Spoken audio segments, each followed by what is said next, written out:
आता एक मोठी बातमी येते आहे। खासदार उदयनराजे हे मंत्री दीपक केसरकर यांच्या भेटीला गेलेले आहेत। उदयनराजे आता दीपक केसरकर यांची भेट घेत आहेत। या भेटीमागचं कारण काय आहे ते जाणून घेण्याचा आपण प्रयत्न करतोय। पण आत्ताची एक मोठी अपडेट आहे की उदयनराजे आणि दीपक केसरकर यांची पुण्यात भेट होते आहे। आणखी माहिती घेऊया, आपले प्रतिनिधी मंदार गोंजारी आता आपल्यासोबत आहे। मंदार, या भेटीमागचं कारण कळू शकलंय का? कारण अद्याप कळालेलं नाही। दीपक केसरकर काही वेळापूर्वी पुण्यामध्ये दाखल झाले शिर्डीवरून, आणि इथून पुढे ते सातारा आणि त्यानंतर कोल्हापूरला देखील जाणार आहेत। परंतु पुण्यातील विश्रामगृहावरती दीपक केसरकर आलेले असताना खासदार उदयनराजे भोसले यांनी त्यांची भेट घेतली आहे। आणि असंही सांगितलं जाते की थोड्या वेळामध्ये छत्रपती संभाजीराजे देखील दीपक केसरकर यांना भेटण्यासाठी या ठिकाणी येऊ शकतात। आणि हे दोन्ही राजघराण्यातील जे वारस आहेत ते दीपक केसरकर यांची या ठिकाणी भेट घेऊ शकतात। उदयनराजे अजूनही आतमध्ये आहेत तर दीपक केसरकर यांच्या भेटीच्या साठी थोड्या वेळामध्ये ते बाहेर येतील आणि त्यानंतर मग माध्यमांशी संवाद साधतील आणि या भेटीमागचं नक्की कारण काय आहे हे स्पष्ट होईल। पण मंदार, ही भेट होण्याच्या पूर्वी दीपक केसरकर हे बच्चू कडूंची नाराजी असेल किंवा अरे कारशेड असेल या संदर्भात सुद्धा बोलले आहेत आणि त्यानंतर या भेटी होत आहेत। दीपक केसरकर यांनी काही वेळापूर्वी जो संवाद साधला त्यामध्ये त्यांनी जी चर्चा सुरू आहे एकनाथ शिंदे गटातील आमदार नाराज असल्याची, तर त्यावरती पडदा टाकण्याचा प्रयत्न केला। बच्चू कडू असतील किंवा संजय शिरसाट असतील, अशी जी काही नावं आहेत ज्यांची नाराजी आहे असं जे बोललं जात आहे, तर ती नाराजी नाही असं सांगण्याचा त्यांनी प्रयत्न केलेला आहे।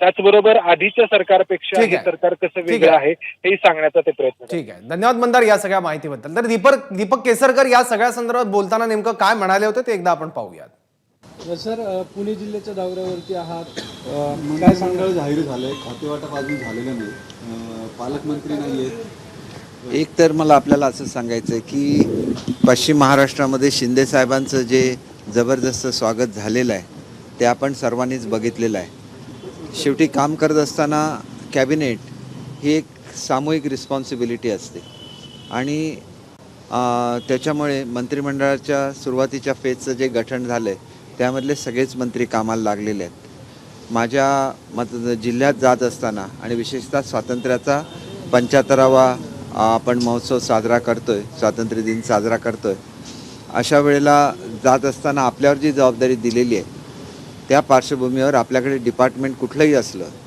तरी त्या जिल्हाधिकाऱ्यांशी चर्चा करून तिथली परिस्थिती जाणून घेणे आणि महाराष्ट्रामधल्या जनतेला न्याय देत असताना आपल्याकडे प्रत्येक दिवस प्रत्येक क्षण महत्त्वाचा असतो। आणि म्हणून आज मी जसं पुण्याला भेट देतोय तसंच साताऱ्याला भेट देणार आहे, कोल्हापूरला आहे, उद्या सकाळी परत कोल्हापूरमध्ये काही चर्चा आहेत आणि तिथून माझ्या सिंधुदुर्ग जिल्ह्यामध्ये सुद्धा मी जाणार आहे आणि नंतर आपला जो स्वातंत्र्याच्या महोत्सवा 75व्या महोत्सवानिमित्त जे कार्यक्रम ठेवले त्याच्यामध्ये सुद्धा सहभागी होणार आहे। आज मी या ठिकाणी आल्यानंतर आदरणीय चंद्रकांत दादांची सुद्धा भेट घेणार आहे। आपल्या सर्वांचं श्रद्धास्थान असलेले छत्रपती उदयनराजे आहेत त्यांची भेट घेणार आहे। युवराज शाहू महाराजांची सुद्धा भेट घेणार आहे।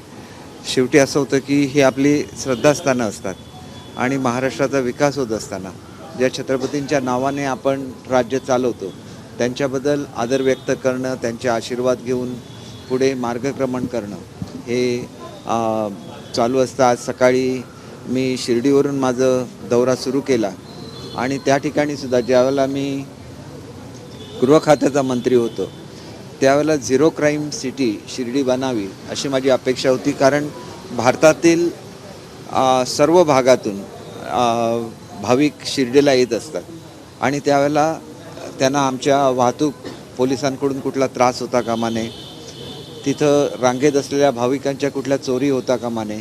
भाविक ज्यावेळेला बाहेर येतात त्यावेळेला आपण बघितलं की अनेक लोक जे त्यांच्याकडून काहीतरी दान मिळेल म्हणून त्यांच्या मागे लागतात। या प्रकारामुळे आपल्या राज्याची एक चुकीची प्रतिमा ही लोकांच्यापर्यंत जाते। मग त्याला अल्टरनेट काय करता येईल?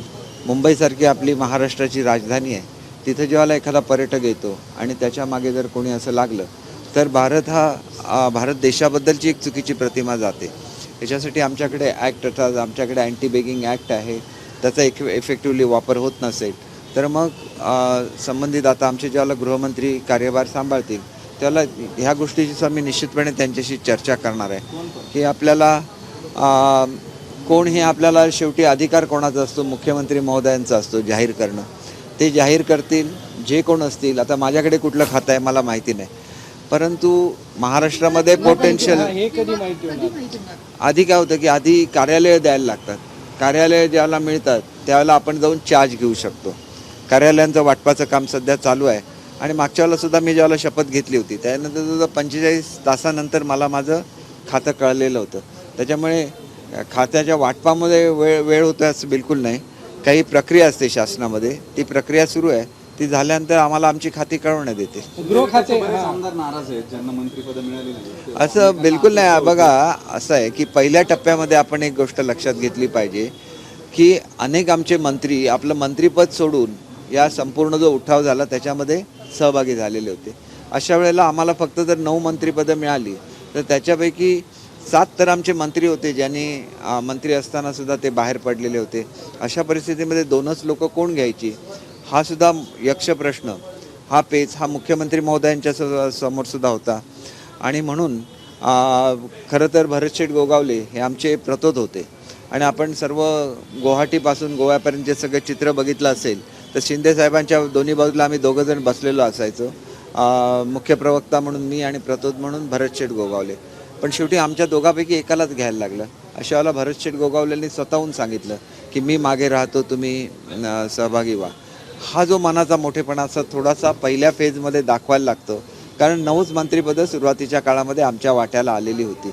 ज्यावेळेला मंत्रिपदाचा दुसरा टप्पा येईल त्याला सर्वांनाच संधी मिळणार आहे. आणि त्याच्यामध्ये अपक्ष आमदार आले असताना त्यातल्या बच्चूकडून थेट नाराजी व्यक्त केली की त्यांना एक गोष्ट अशी होती की आमच्याकडे 2 अपक्ष मंत्री होते आणि 2 मंत्र्यांपैकी एकाच मंत्र्याला घेतलं असतं तरी त्याच्यातून एक वेगळा संदेश हा जाऊ शकला असता.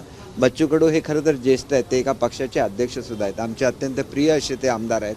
त्यांचा योग्य तो मान दुसऱ्या टप्प्यामध्ये ठेवला जाणार आहे, तसं आम्हाला मुख्यमंत्री महोदयांनी सुद्धा सांगितलेलं आहे. त्याच्यामुळे मी सुद्धा गेल्यानंतर माझे अतिशय चांगले संबंध आहेत. मी जाऊन भेट घेईन आणि असं रागवण्यासारखं काही नाही, कारण मला स्वतःला खात्री नव्हती की मी सुद्धा येऊ शकेन की नाही मंत्रिमंडळामध्ये. एवढी अगदी पोझिशन होती की संख्या कमी होती. खातं हे भाजप मंत्री घेतलेत मंत्रिमंडळात अशी टीका होती. संजय राठोड अब्दुल सत्तार प्रामुख्याने एक गोष्ट आपल्याला लक्षात घेतली पाहिजे की हा आरोप कित्येक महिन्यांपूर्वी केला गेला होता. जवळजवळ आता वर्ष होत आलेलं आहे आणि त्या दरम्यान जी चौकशी झाली त्याच्यामध्ये कुठेही ते दोषी आढळलेले नाही, त्यांच्यावर दोषारोप पत्र ठेवण्यात आलेलं नाही आहे. एखाद्या समाजाचं प्रतिनिधित्व ज्यावेळेला करता त्यावेळेला तुम्ही लाखो लोकांचं प्रतिनिधित्व करत असता आणि अशा लाखो लोकांनी एकत्र येऊन ज्यावेळेला तत्कालीन मुख्यमंत्री महोदयांची भेट घेतलेली होती त्यांनी सुद्धा त्यांना आश्वासन दिलेलं होतं जर दोष त्यांच्यावर काही नाही आला तर आम्ही त्यांना पुन्हा मंत्रिमंडळात घेऊ. त्यांनी आपलं वचन पूर्ण केलं नसलं तरी हे एक बंजारा समाजाला दिलेलं वचन, महाराष्ट्राच्या मुख्यमंत्र्यांनी दिलेलं वचन होतं आणि त्याची पूर्तता व्हायला पाहिजे. जर त्यांच्यावर काही दोष आढळला पुढच्या काळामध्ये, एक तर असं आहे की कुठलंही प्रेशर हे पोलीस डिपार्टमेंटवर येणार नाही. तर ही होती दीपक केसरकर यांची प्रतिक्रिया. एबीपी माझा, उघडा डोळे बघा नीट.